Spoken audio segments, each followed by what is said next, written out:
Greetings from Tokyo, my dear friends. This is Daisuke, and I very much hope that this video finds you well and in very good spirits wherever you are in the world. And today, if you don't mind, I would very much like to continue on with our journey, our discussions, our discoveries, and our explorations with respect to the recent releases made by the Criterion Collection during this year of 2022. And that brings us to that title, which has been designated by Criterion at spy number 1152. This is a work which is described as being from the year 1997, and the name of the filmmaker is David Lynch. We've met before, haven't we? The name of the work is Lost Highway.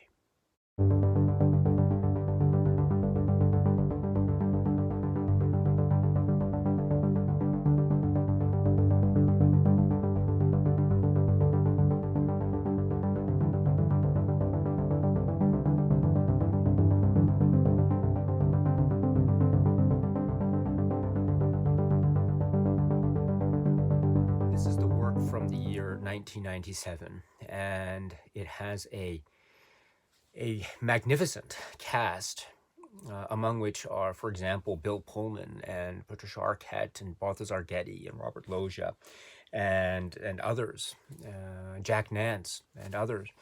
And it is cinematography Peter Deming, music Angelo Badalamenti, written by David Lynch and Barry Gifford, and of course directed by the one, the only, David Lynch. It is this work, which is Lost Highway, brought here on the table via the Criterion Collection and this new release from Criterion, which right now is the 4K UHD plus Blu-ray combo edition. That's spy number 1152. Lost Highway is in the Criterion Collection. Another David Lynch work is in the Criterion Collection. And my goodness, what a film this is, and what a release this is. Before we get any further, I should say on a somewhat personal note, I should say that I was so fortunate to have been able to see this film, Lost Highway, in the theater when it was initially released back in the late 1990s. And it was a mind-numbing experience, to say the least.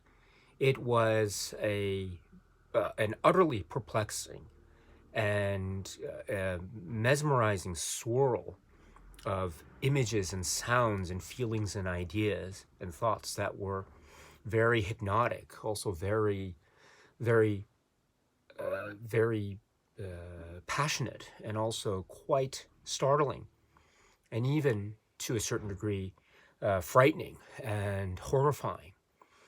And that fright and horror would oftentimes too come from places that one might not necessarily expect in watching this film, Lost Highway. In other words, there were things about the shots and feelings and ideas and scenes and situations and character interactions and plot mechanics that form the very core of Lost Highway. As one is watching it, one sees the quote-unquote maybe surface level quote-unquote ugliness of scenes, but really feel a sense of beauty and warmth and humanity that lies at the very heart of those so-called superficial moments of ugliness.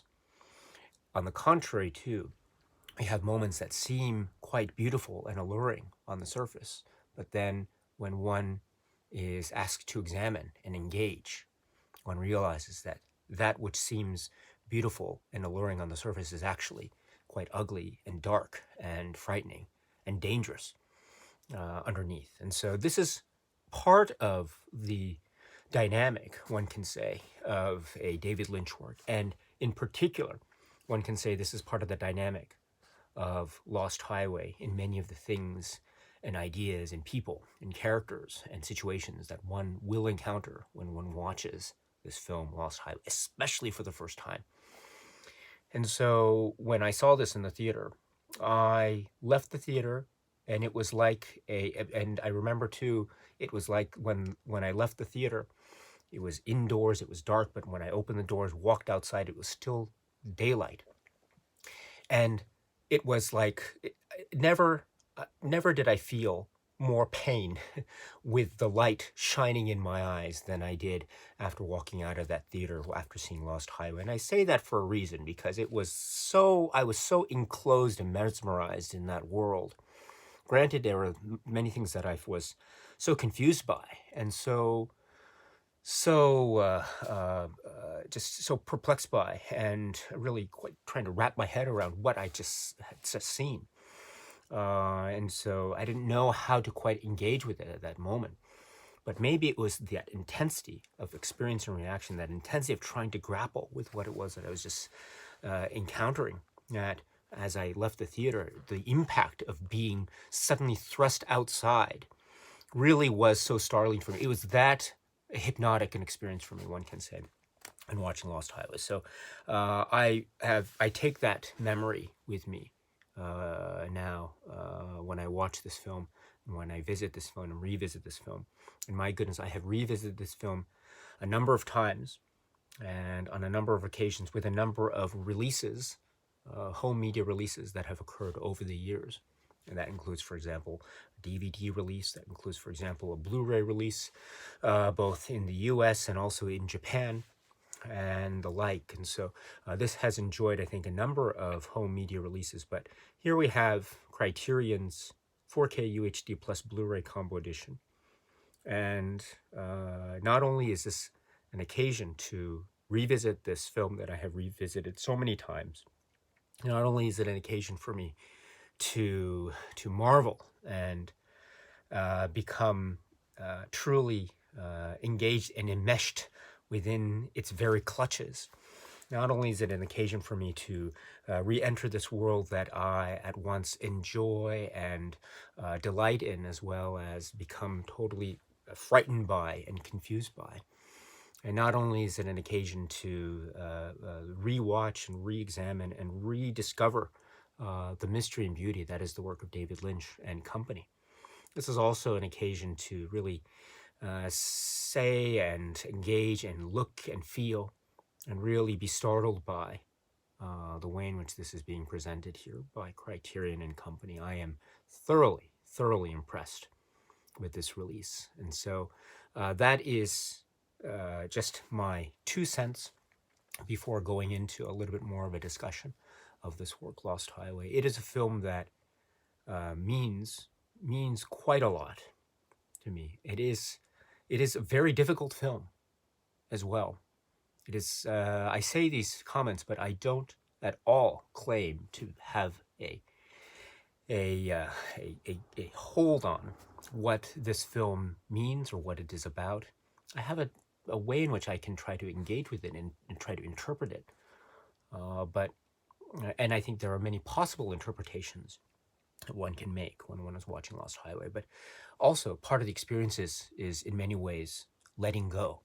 And when I watch it, sometimes I just let go and just see where the film takes me, see where the journey will bring me, see where this indeed Lost Highway will end, if there is indeed any type of ending or resolution. And that is also part of the mystery, part of the puzzle, part of the allure and fascination. And the way in which this film captivates one is this idea of what lies beneath the surface, what lies at the end of this, either metaphorical or not, lost highway. So with that, my dear friends, this is a work which, if we were to try to focus in on the plot or story dynamics, I think we could focus in on this couple. This is the Bill Pullman character and Patricia Arquette character. And at the very start, and we understand that this is Fred and Renee. And Fred and Renee are Fred Madison and Renee Madison. And we understand that they are living here and they're living together. And there already seems to be some kind of, one can say perhaps tension, maybe some kind of distance, who knows? Is it unilateral or is it mutual? We're not quite sure yet either. It seems to be, from Fred's perspective, more or less, this is Bill Pullman, And we also understand, too, that he is a musician, a saxophone player who has a very quite distinctive approach to his music and performance style. And also, we understand that one day they begin receiving these very mysterious packages from person or persons unknown. And these mysterious packages seem to be videotapes and videotaping either the exterior or perhaps other things about this couple and this household that become more and more frightening and more seemingly invasive and intrusive as these videotapes begin to accumulate. And not only that, we have other things that seem to be happening that are mysterious, that are quite maybe unknowable, or there is a lack of an explanation at the time as to why these things are happening the way they are. For instance, there is a very mysterious message or mysterious voice that is heard in the very early scenes of this film. And at the doorbell or at the doorway, someone rings or someone is at the door, just leaves a message, but it's not quite sure who or what this is or what the significance of this is, at least at the time. There's also some mysterious interactions with, again, person or persons unknown, people who seem to be drifting in and out of space like magic or mystery. There's a particular character and maybe a sort of enshrouded in a sense of mystery that there's an encounter going on.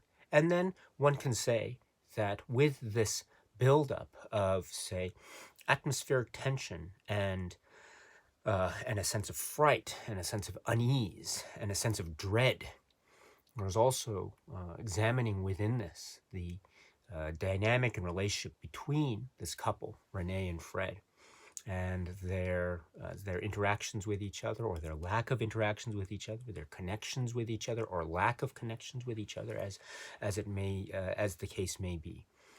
And as things build and build and build to what might be said to be a David Lynch-esque fever pitch, things then suddenly happen.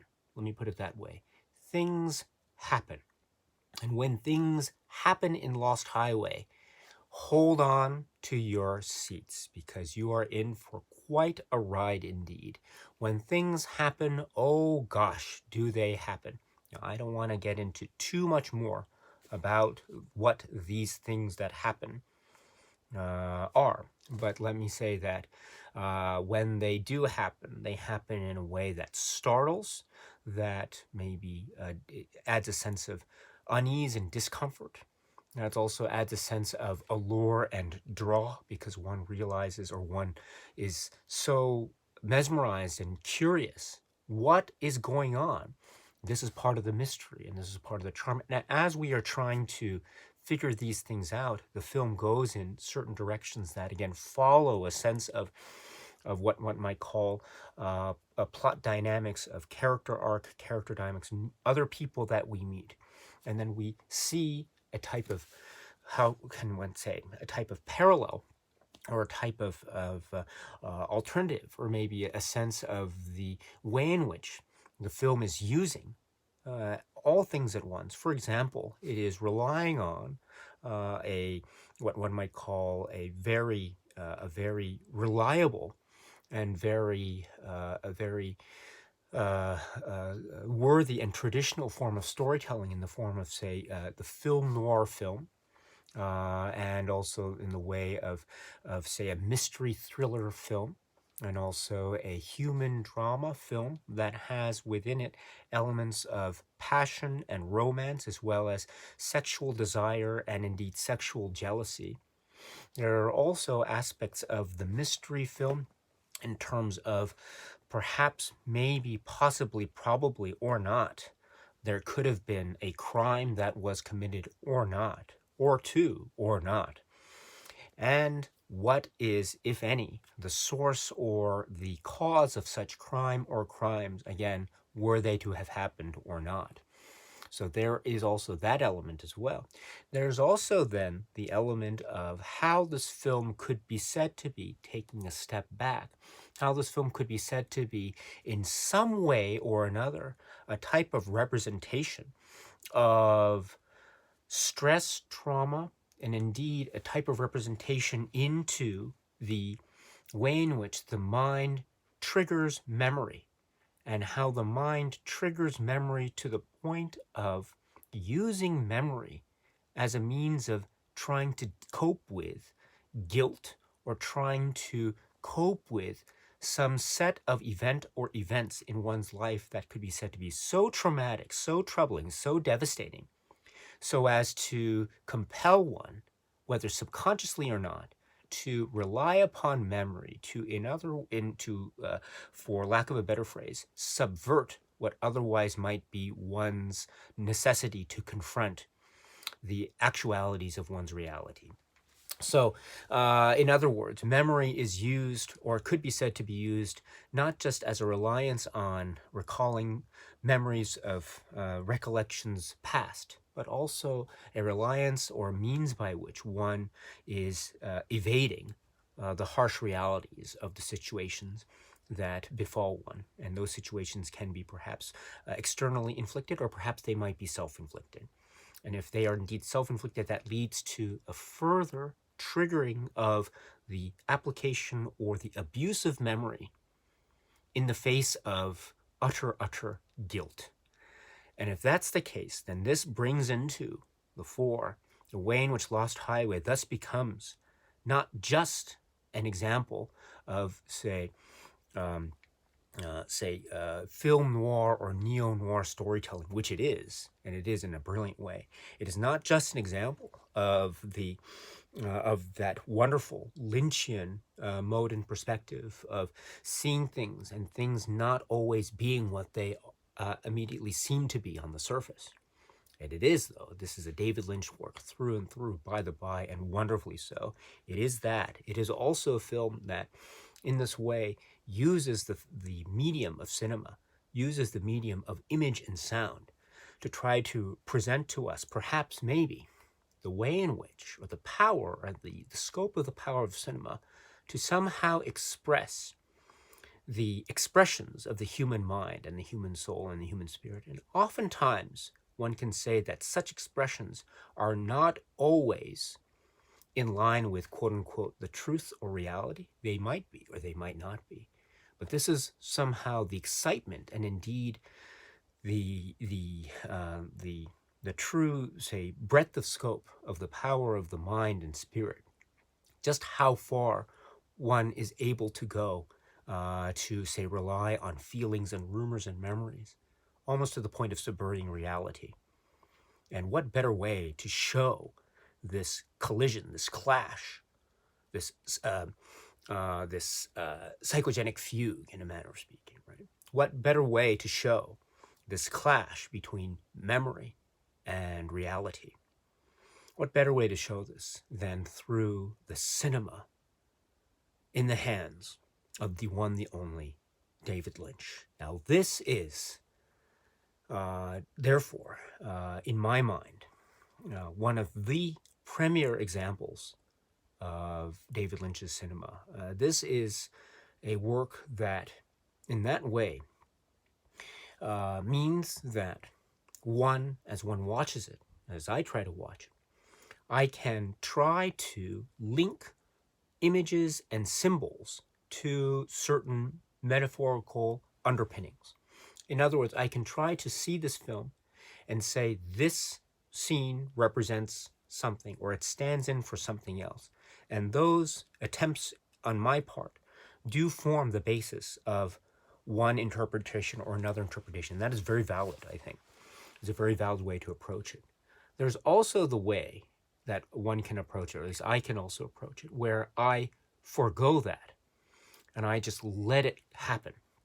And when I let it happen, there is a subconscious, or maybe almost an instinctive way that this film still operates. I might not necessarily understand what the symbols are, what the metaphorical underpinnings are of this scene or this character, that character, or this line of dialogue or that line of dialogue. But that being said, there is still a way on instinct, on a type of cinema viewer type of instinct. It just fits. It feels like there is a link. Whatever that is, I'm not sure exactly. But there is a way in which Lost Highway, when one watches it, when I watch it, feels like it fits. Not quite sure exactly what's going on, but it does work. So there are many ways to watch this magnificent work, Lost Highway, and become thoroughly enveloped by its grasp. It is a very intense work. There is a way, too, in which this intensity is shown through in a lot of the situations and scenarios. There is a certain degree of violence. There is a certain degree of on-screen sexuality and depiction of human sexuality. There is also the use of language that is oftentimes very, very intense, and not for all audiences, that's for sure. But that is done for, one can say, for a particular purpose or philosophy or reason. This also might be an opportunity just to say a little bit about what David Lynch works mean for me and how I feel when I watch his work, such as, for example, Lost Highway, because one of the great appeals for me of Lynch, of course, is his imagery, the use of sound, and the marriage of sound and music with the image. That oftentimes has a type of disquiet or discomfort or a poetically and purposely applied disconnect. This is this phrase, disconnect, or connection slash lack of connection, communication slash miscommunication. This is, to me, one of the hallmarks of what makes a David Lynch work like Lost Highway so meaningful and successful for me. There is something about the presence and absence that is at the heart of a Lynch work. And this presence or absence, or the collusion of these two seemingly opposite stands, this collision between the two might lead to a sense of dread, might lead to a sense of ill at ease, might lead to a sense of being totally pushed off balance. And that is the state in which sometimes one confronts and is confronted by some of the many beautiful and startling and brilliant images and sounds and scenes of any David Lynch work, Lost Highway being no exception. And so this is one way, the clash between absence and presence. Oftentimes the image of the donut is associated with the world of David Lynch. I mean, it's not quite, I know it's not the same work, but Twin Peaks, for those who know the works of Lynch, Twin Peaks often comes to mind, and the donut is a very important symbol in the world of Twin Peaks. Well, I would say, too, that the donut is very much, for me anyway, the ultimate representation of the true artistic prowess and success of David Lynch work like Lost Highway. It is because the donut and the shape of the donut with the hole in the center is, in many ways, it is the perfect visual representation of absence and presence. In other words, the donut in this shape, it is not a donut unless there is the absence of the hole in the center. And it is that absence in the hole in the center that gives almost credence to the presence of the dough that surrounds the hole. And so this is, in many ways for me, like a chrysalis of what David Lynch works could mean in a nutshell, which is absence and presence. The absence of something gives meaning to the presence of something. And oftentimes, too, that meaning is derived from either a complementary action or reaction between and among the absent space and the present space, or this meaning could come about because of the clash and the collision, and indeed the violent collision between absence and presence. And those moments of collision and interaction between absence and presence, I think, give rise to a lot of the absurdity and surrealistic takes that we see in a lot of the great works of David Lynch, Lost Highway being a great example of this, I think. In other words, sometimes you'll see characters or scenes where you have characters in the same space and they're talking, but it's very obvious that one character is speaking some lines and then it makes no sense to the other character, or perhaps to us, because we have our sympathies with this other character. So it might seem to us or to this other character that what this person who's speaking on camera is saying might seem seemingly nonsensical or maybe off the point of what we think the conversation is at. In other words, people are talking, but maybe they're not talking on the same plane. Now, this is, again, the idea of lack of connection, a disconnect, right? But this disconnect creates or gives rise to a number of things. It gives rise to a sense of absurdity. It gives rise to a sense of almost a surreal quality to David Lynch's work. It also gives rise to a sense of comedy and humor, because these things, this moment of disconnect can be very funny in the hands of David Lynch. And so here we have thus this idea of disconnect, or the absence of a connection between two characters, that gives rise to some kind of meaning, some kind of presence. And that presence is derived from some spatial quality, some interaction or some reaction that we as viewers have. There might not be a connection there, but we are still reacting to that which is not there. And that, to me, is, I think, one of the reasons why David Lynch works are so fascinating. And a work like Lost Highway is filled with these types of moments of what might call the disconnect. Even where you have scenes between characters that could be said in, say, traditional Hollywood storytelling modes, even where you have scenes of, say, human physical interaction, say, sexuality or sex between two people. The act of sex might be said to be, in many ways, the ultimate physical manifestation or physical expression of two people making a connection with each other, right? Because human sexuality is about, in many ways, a type of physical connection. And that physical connection could be linked, therefore, to an emotional connection.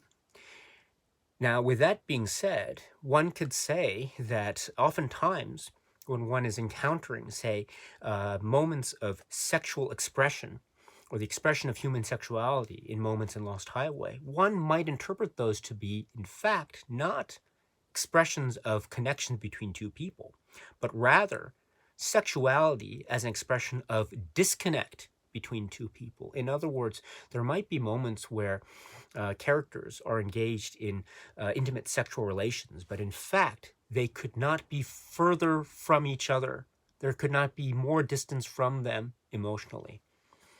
And so this brings about a fascinating dichotomy and perhaps seemingly paradoxical contradiction that itself yields so many possibilities of interpretation. Namely, when we see characters that are seemingly on the surface connecting with each other, perhaps they are more disconnected than meets the eye. And if that's the case, then what does that mean for us, the viewer, as we engage with these scenes that are surface scenes? I mean, visual medium and film is in many ways a surface thing, but it is our engagement with the film that leads to that idea or mode of interpretation, how we read a film.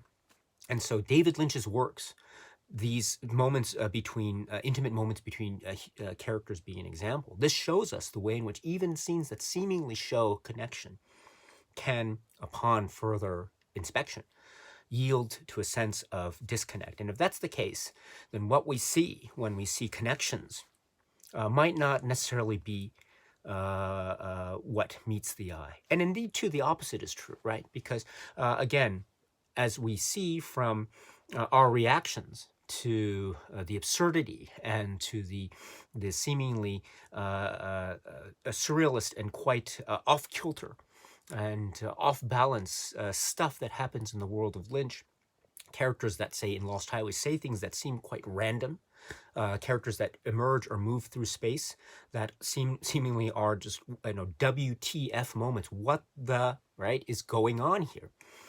And so there is a sense of absence, an absence of quote-unquote logic or quote-unquote reason. But It is that absence of quote-unquote logic or quote-unquote reason that either draws us in and then thus gives rise to the possibility of us, the viewer, reading some kind of meaning into this, despite such lack of logic, or perhaps because of such lack of logic.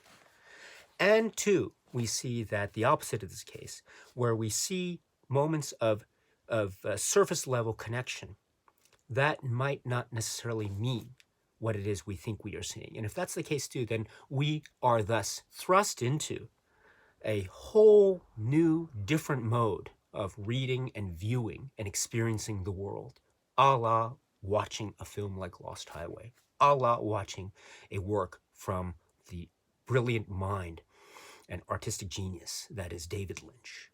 And so if that is the case, then every time I watch Lost Highway, I know I am in for quite the ride indeed.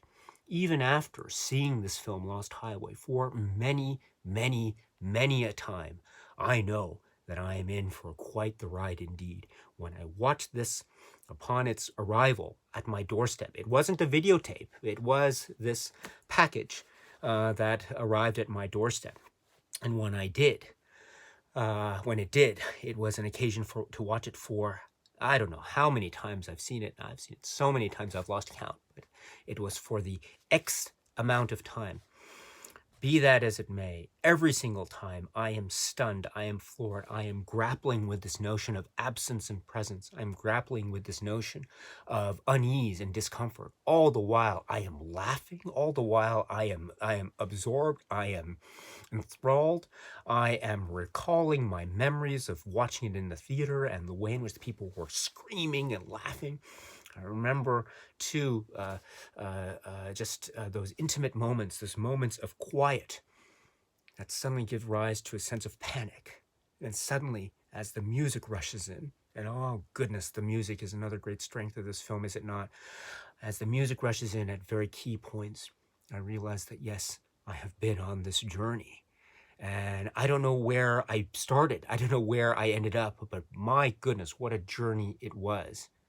And do I feel tired? Do I feel exhausted? Do I, in fact, recall leaving the theater upon watching this at the first time in the movie theater back in the late 90s and having the pain of the sunlight hit my eyes? Yes, indeed. I feel all that and more. But does that stop me from wanting to watch the film again? Heck no.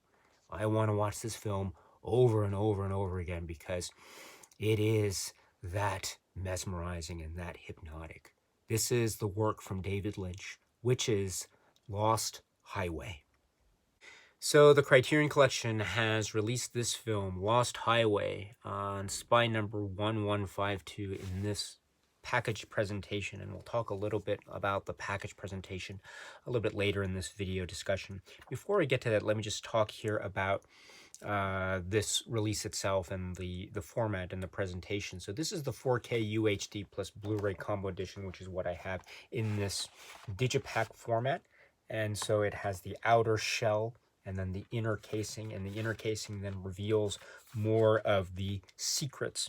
And we have opening here, we have the discs, and the discs are stacked in this way, one on top of the other, although they don't touch in terms of surface touching. There's none of that. I've taken the liberty of removing the booklet, the staple booklet, which is also fitting into part of this packaging. It fits in here, and so you can fold it in and put the inner shell back into the outer casing.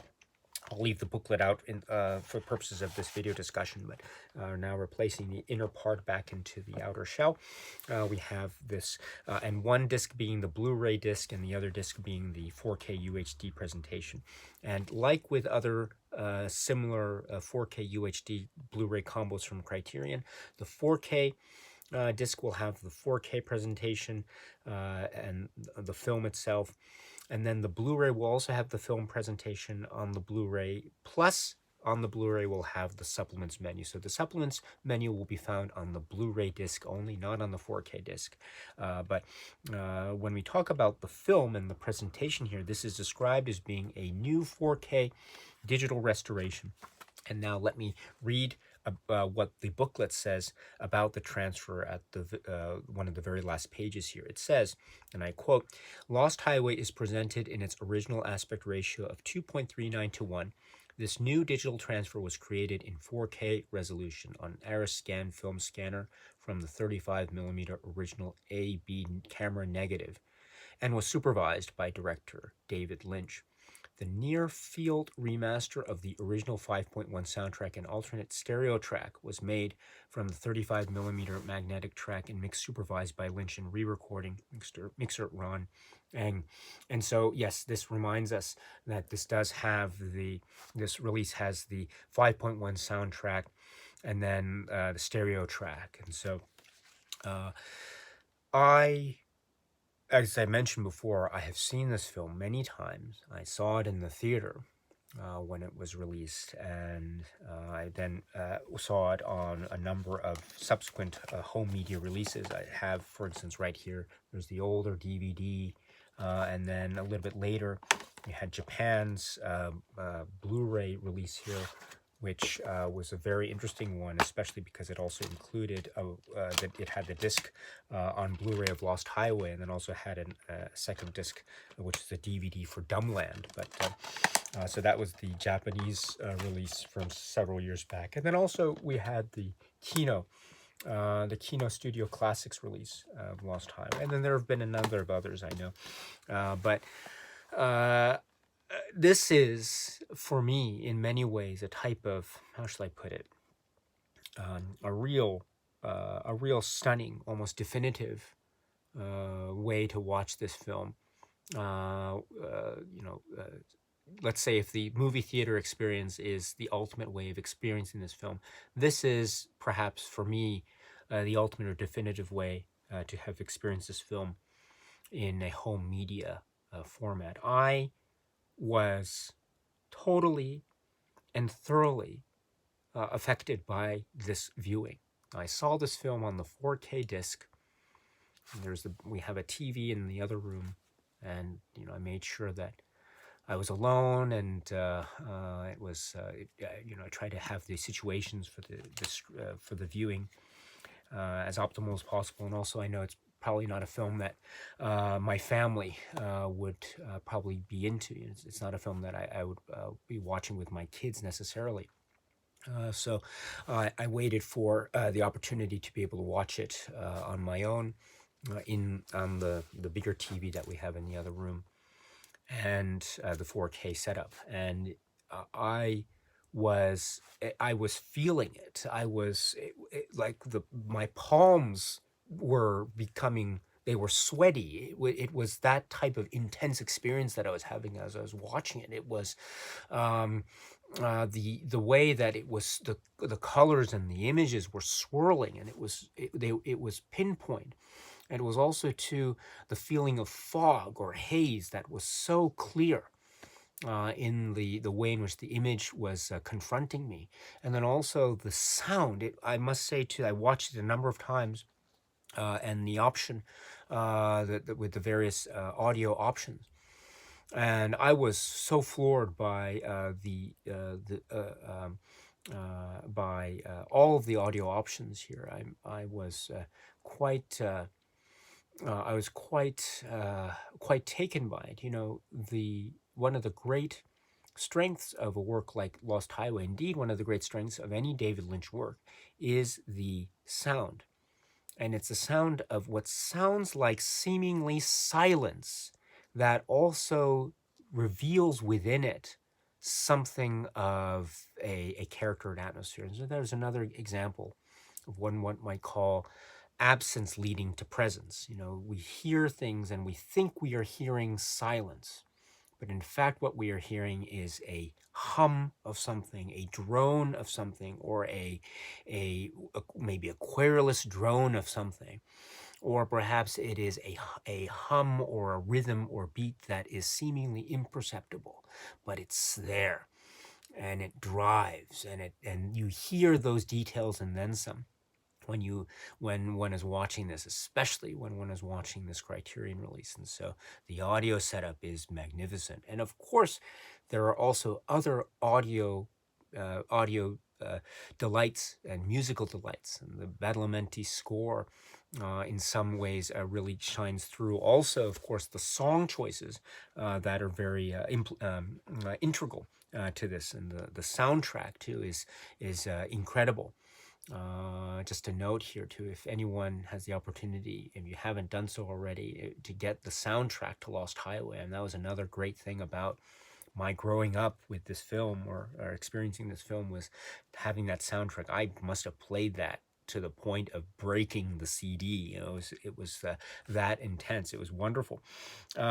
So there are the Badalamenti compositions. Are also the song choices that are used, the song cues that are used, and so this also becomes part of the hypnotic way that sound encompasses all, and so you get that hum, that rumble, that shake, and that vibration when one watches this, and I felt that with this Criterion presentation. So for me, this is like.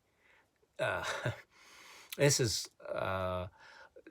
this is like a revelation. And now I think I also watched the film on the Blu-ray, and I felt very taken with it. So, and I thought it was so absorbing and magnetic. And so, if one is opting for the Blu-ray version of this, I think you will find it to be quite magnificent indeed. And if you're opting for the 4K UHD choice for this, you are in for a true magnificent and glorious ride down the Lost Highway indeed. I mean, I'm just thoroughly impressed with this. And so this is, to me, maybe in many ways a type of definitive home media viewing experience, this 4K UHD plus Blu-ray combo, because I was indeed impressed with both choices, Blu-ray and 4K. But if I had to choose between one or the other format, next time I watch the film, I would opt for the 4K UHD experience. It was truly a it was amazing, really amazing. So thank you very much for releasing it in this way. I had quite a time with it, and I know my experience with this film will rely on this release for many years to come. So as I mentioned before, this 4K UHD plus Blu-ray combo release has two discs, one being the 4K UHD disc and the other being the Blu-ray disc. The 4K UHD disc has the film itself. It doesn't have the supplements. If you're looking for the supplements, go to the Blu-ray disc, because the Blu-ray will have the film, and then it'll have a separate submenu for the supplements. And the supplements that can be found with such Blu-ray of Lost Highway are as follows. First up, we have the, I think now, classic, and in many ways perhaps almost essential viewing in terms of the making of aspect of Lost Highway, as well as an introduction into the world and history and filmography of David Lynch. And this is Pretty as a Picture, The Art of David Lynch, the Toby Keeler documentary from 1997. And this is approximately an hour and 20 minutes. So you're getting a full feature-length documentary. And it goes into, as I mentioned, making of aspects of Lost Highway, the release of Lost Highway. Also some contemporary scenes of some of the players from Lost Highway, and also other works from David Lynch. I should mention in particular, there are moments where we see Jack Nance and David Lynch together, and they are very tender. It's really lovely to see them again, especially at this time in the lives of David Lynch and indeed Jack Nance. And so in that way too, this work, Pretty as a Picture, is very important and significant in that way. There are also other people that are featured in terms of being interviewed. Mary Sweeney, Barry Gifford, Deepak Nair, Angela Badalamenti, Jack Fisk, and others, and also David Lynch as well. David Lynch is also interviewed and discussed, and he discusses aspects of his career, his life, his painting, his art, and also his way of working, his style. And if you haven't heard or seen an interview with David Lynch, I think this is one of the great places to go, because you get a sense of his demeanor, his manner. I mean, one of the great aspects of David Lynch is David Lynch himself, because he has this his persona about him that is so fascinating, and is like the ultimate in many ways. Uh, in many ways, it's the ultimate sort of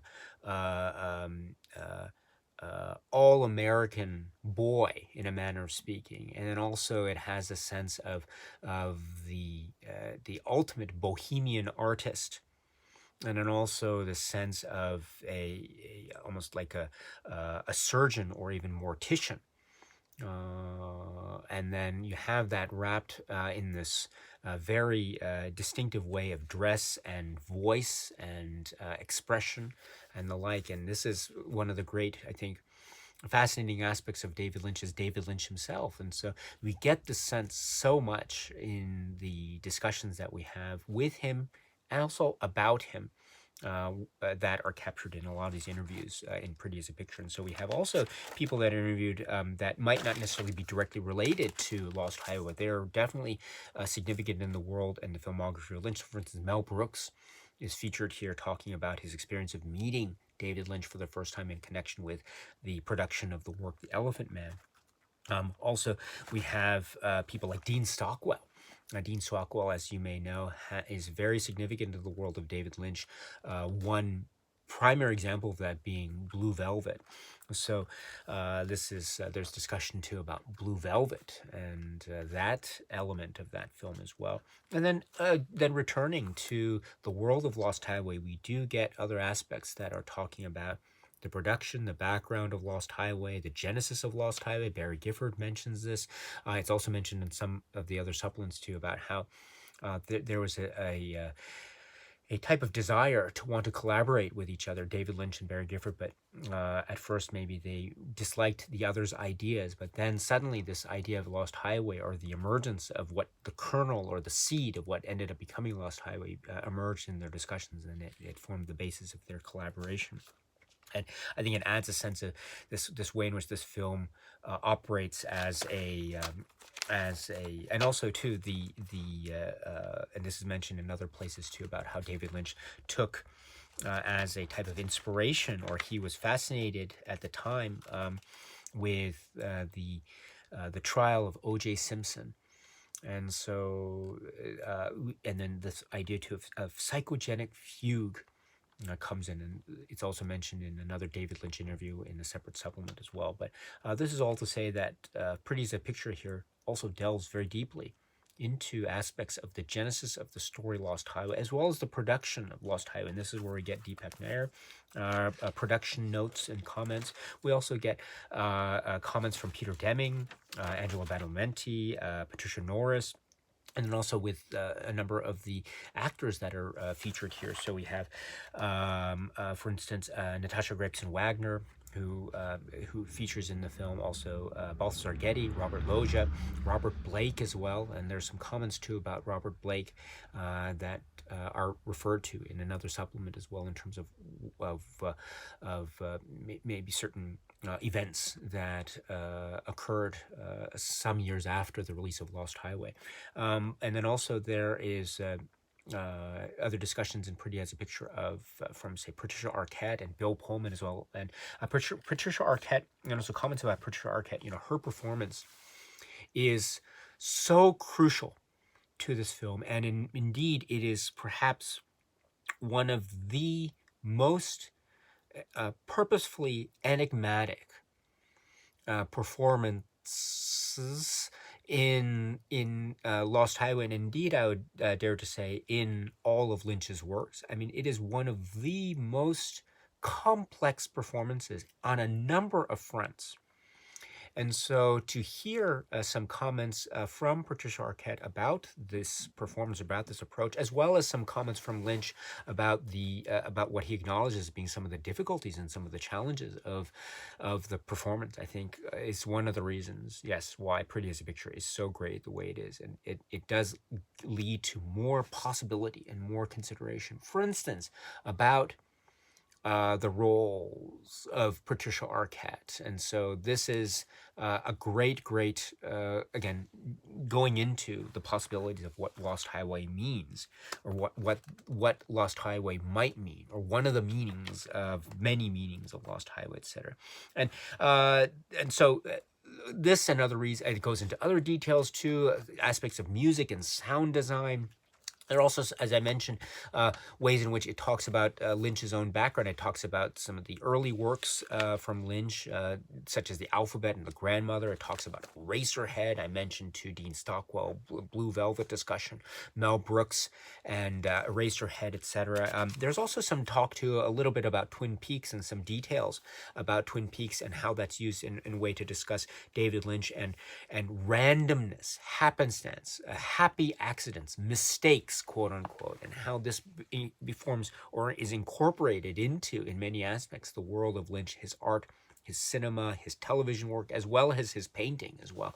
Jack Fisk has a very interesting, maybe somewhat morbid story about insects and painting and the like. And so, but that's also adding a sense of fascination to what we can recognize David Lynch seems to be trying to capture in his art, in the sense of life and death, and also a sense of the random, and also a sense of chance, but also the way in which there is still meaning in the concept of what we might otherwise regard as being the randomness of chance. And there's a sense of meaning. And in that way, too, one can sense a real, almost philosophical perspective that he is espousing in his art, that things do have meaning, even where it might seem on the surface to be totally bereft thereof. So this is, I think, one of the great strengths. And again, presence and absence, the donut hole, the ultimate expression of the donut hole, as in many ways holding the key to the secret of the universe, a la the works of David Lynch. So for these and other reasons, this Pretty as a Picture, and this is very classic. This is a very classic work indeed in the making of genre of in the context of Lynch work. So I'm glad it's included here. In case if you haven't seen it yet, it's definitely worth checking out. So this is Pretty as a Picture. Also included are some outtakes. There are, let's see, 1, 2, 3, 4, 5, 6 or so outtakes, and these are full scenes, and they're given their titles here. For instance, there's about some talk about, say, the log lady. There's talk about what's referred to as organic textures, which is also an interesting title in and of itself. Barry Gifford also has some comments here. Mel Brooks has some comments, etc., and the like. So, and other outtakes. So fascinating extra stuff. The outtakes are approximately 14 minutes totaling. So you're getting the hour and 20-minute documentary plus the outtakes, which themselves are about 14 minutes or so. So all in all, a robust feature-length supplement here, carried over from, again, previous sources. But it's great to have it here. It's a primer on David Lynch. It's a great introduction into the world of David Lynch and to the persona of David Lynch and company, as well as getting into some of his other works, sort of overview, seeing Jack Nance and David Lynch together, oh my goodness, as well as, of course, getting into the production notes and comments about Lost Highway. So for these and other reasons, Pretty as a Picture, wow, check it out if you haven't already. And that's not all, because then we have a segment which is called Next Door to Dark. And this is a recording, starting with, it's a totaling 43 minutes, and this is a recording from the chapter excerpt from the 2018 book. And it's read first from Christine McKenna, and then also we have a reading from David Lynch. So they're separate readings, so first with Christine McKenna, and then from David Lynch. So here we have the discussion. Again, more discussion about the background and genesis and making of Lost Highway, and the way in which the idea first entered into David Lynch's mind. The timing of this is it's described as being around the time that the shooting of Fire Walk With Me was reaching its close. So it started around that time, the idea of the videotapes, but then it started to mature and gestate in the mind of David Lynch some years after that. And then the interaction between David Lynch and Barry Gifford, and then the introduction of the actors that are participating: Balthazar Getty, Jack Nance, Richard Pryor, Robert Blake, Bill Pullman. So I mentioned too. There's also mention about what happened to Robert Blake, and the controversy and incidents that happened after his appearance in Lost Highway. And this is also occasion to say that these are the final appearances of on screen of Robert Blake, as well as Jack Nance and also Richard Pryor as well, who has such a memorable role here in Lost Highway. It's great to see them. And Jack Nance too. I like that. Oh my goodness, Jack Nance. Just a word about Jack Nance. Oh my goodness, the world is right. Jack Nance is a presence that I think is truly missed, and so it's great to see at least Jack Nance and his legacy live on for eternity in places like Lost Highway. So Jack Nance is mentioned here as well. And we have Bill Pullman too, and the description of his performance and a connection to kabuki theater, which is so interesting, and the idea of what is a performance versus what lies beneath the performance. And if you think about that, and think of the idea of shells and outer layers versus the inner workings and what is underneath, and the idea not of just outer layers, but how that leads to this idea of makeup and masks and even costumes and even personas that could be adopted and changed. Oh my goodness, what a profound statement this is. So, and also there's a mentioning too about how this is, they acknowledge it's not a user-friendly film. It's a very difficult film to try to enter. But that's also part of the charm. And then we get into the, maybe what can be said to be latter half of this recording, and we get into David Lynch. We hear his voice reading, and here we have some very fascinating anecdotes about Dream of the Bovine, and meeting Marlon Brando, and talking about interactions with Marlon Brando. There's some talk about cookies. Marlon Brando was fascinated with a certain type of cookie derived from grass, seemingly grown in salt water. So this idea of an ecological motivation and passion on the part of environmental concerns on the part of Marlon Brando, and also fascination that Marlon Brando had with at a certain time with a banana and tomato. And so and also there's discussion too from David Lynch about his interactions with the police, and how this formed, learning a lot from his interactions with certain members of the police force, and pictures. And there's mentioning too about the Black Dahlia case, and also working with Barry Gifford and his fascination with, as I mentioned earlier, the O.J. Simpson trial, as well as others. So this is quintessential Lynch, Room to Dream, quintessential Lynch, Lynch at its finest. And it's a great introduction into Room to Dream. It's also a great introduction into the world of Lost Highway. It's so magnetic. It's so funny.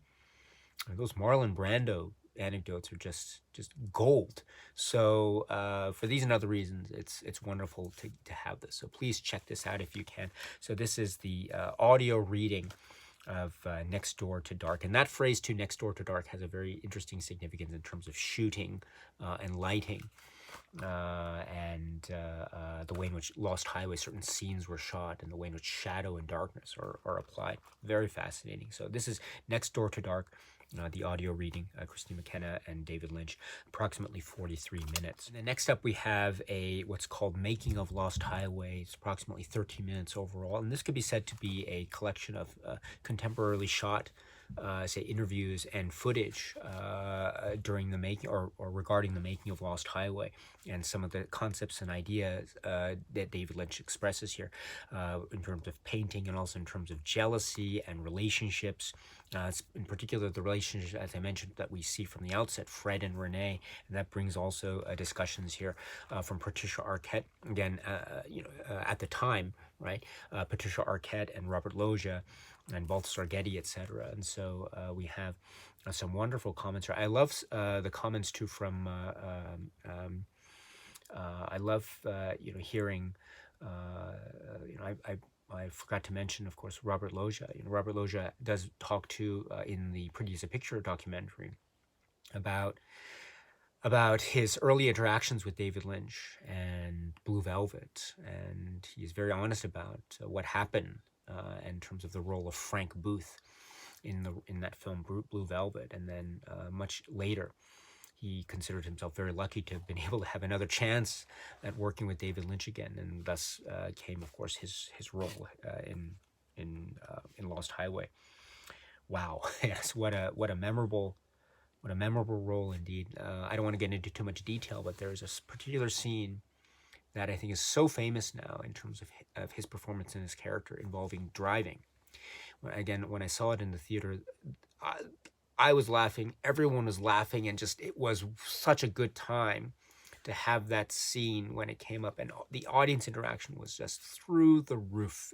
Amazing. So those who know the film Lost Highway, I think you know the scene I'm talking about. So car lengths, etc. So, but in any event, yes, Robert Loggia also features here in this Making of Lost Highway documentary or excerpt documentary. Again, approximately 13 minutes. Very interesting supplement as well, so please check it out if you can. And then we continue on with another supplement. It's described as being a David Lynch interview from 1997, 11 minutes.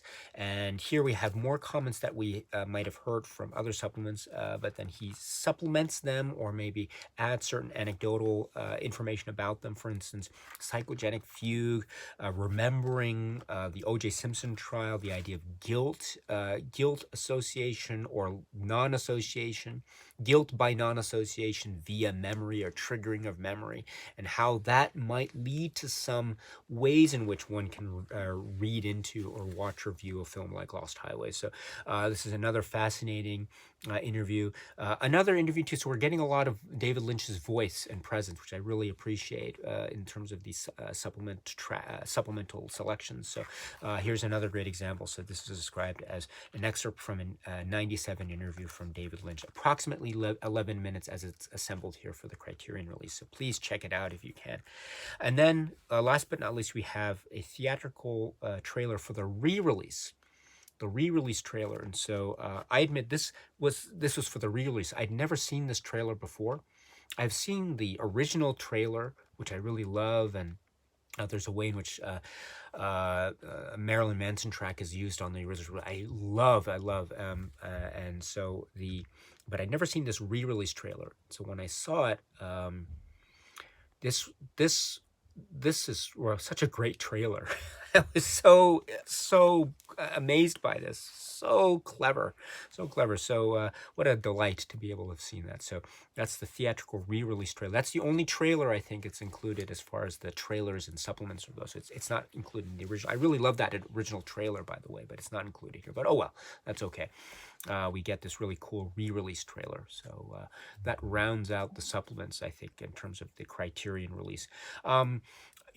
Would it have been nice to have seen more stuff? Of course. It would have been nice to have seen maybe I don't know, contemporary interviews, maybe, I don't know, some kind of academic analysis, maybe a commentary track, that would have been great. But usually the Criterion releases of past releases of David Lynch's works have a same type of feel in terms of the way in which supplements are presented themselves. So it feels consistent with other David Lynch Criterion releases, so I'm perfectly happy with that.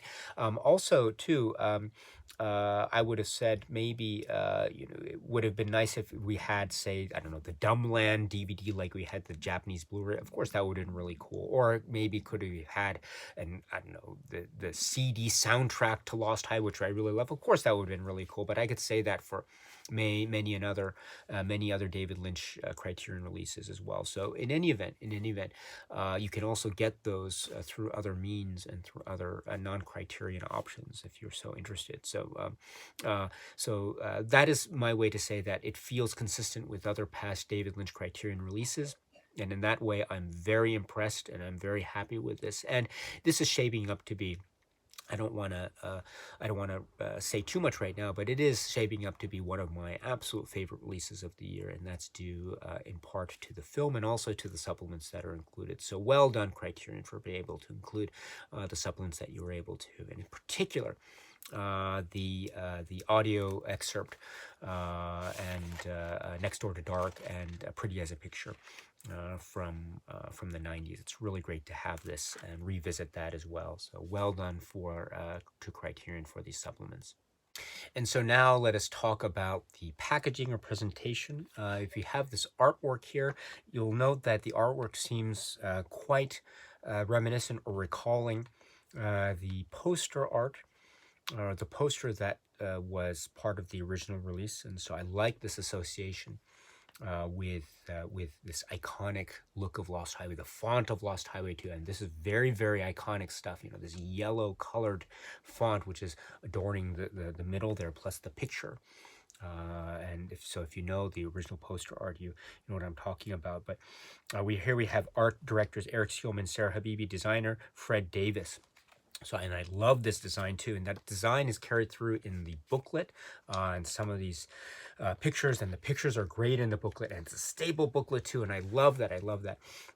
And so we have this, plus also, as I mentioned, the way in which this artwork is really encompassing the entire feel of this in the digipack, which I love. I love the David Lynch Criterion releases and this digipack packaging. And you have surprises in store as well in terms of the inner compartment, which I featured earlier. So what a treat this is in terms of the physical media paraphernalia stuff that's part of the fun of packaging discussions and the like. So this is another great one indeed. Now, I've mentioned this booklet, which I love, and one of the reasons why I love it is of the way in which it presents the pictures, and there's a robustness about it, and that robustness is, I think, given full effect because, much like other past releases from Criterion, oftentimes we'll have excerpts from the Chris Rodley discussions, interviews with Lynch, Lynch on Lynch, and I remember having that book. That book was one of the key film books for me growing up. I remember just reading through that constantly. It was really amazing, and so it's great to have the excerpt.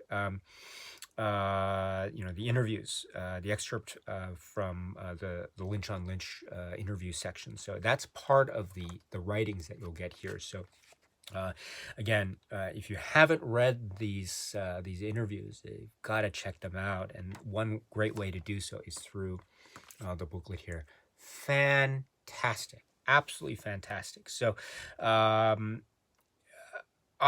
am thoroughly over the moon with this release. I think it is top notch. It is like groundbreaking stuff. I think if years down the line, I can anticipate years down the line if someone were to ask me, "Hey, Daisuke, what are some of those releases that you really enjoyed from the Criterion collection?" I would dare say that perhaps in that conversation or in that same breath, the title Lost Highway, spine number 1152, would come up in that conversation of mine, because it is indeed that impactful. I was excited for this when I first heard about it. The announcement that it was going to be released. I was very excited for this, but I must admit I wasn't quite prepared for just how much this film in the hands of Criterion would affect me in such a way. And so this release by Criterion has affected me quite profoundly, and it has in many ways given me yet another way to read this film, and yet another place to go when wanting to engage with this film in an almost thoroughly ultimate and definitive way. This is a great release. Let me say that again. This is a great release. This is, again, one of those releases that is like landmark or hallmark level. So I am very happy with this. It is a film, yes, I must say, that is definitely not for everyone. It is an intense work. It is a complex work. There are some scenes of and dialogue that is not for everyone. And it is also very, very challenging. It was mentioned again, Room to Dream excerpt. It's not a user-friendly film, and this is acknowledged by the filmmakers themselves. It's not a user-friendly film, but also that can be seen not as a weakness, but indeed as a strength. This is a film whose mystery is its strength. This is a film whose enigma is its strength. And this is a film whose lifeblood is indeed the way in which its enigma remains almost to a degree that is tantalizing, to a degree that is perhaps unattainable. But that is indeed the great beauty and mystery of an image and a metaphor like Lost Highway. Travel down the Lost Highway towards something that is unattainable, but you still want to try to attain it. Because that is indeed what Lost Highway is. Wow, what a film indeed. 1997, David Lynch, Lost Highway. All right, my dear friends, so that's it for now. And so until we meet again, please be happy and healthy and well. And please keep on watching a lot of great, great, great movies. Thank you so much, as always, for your time. I very, very much appreciate it. Stay strong, stay safe, and cheers.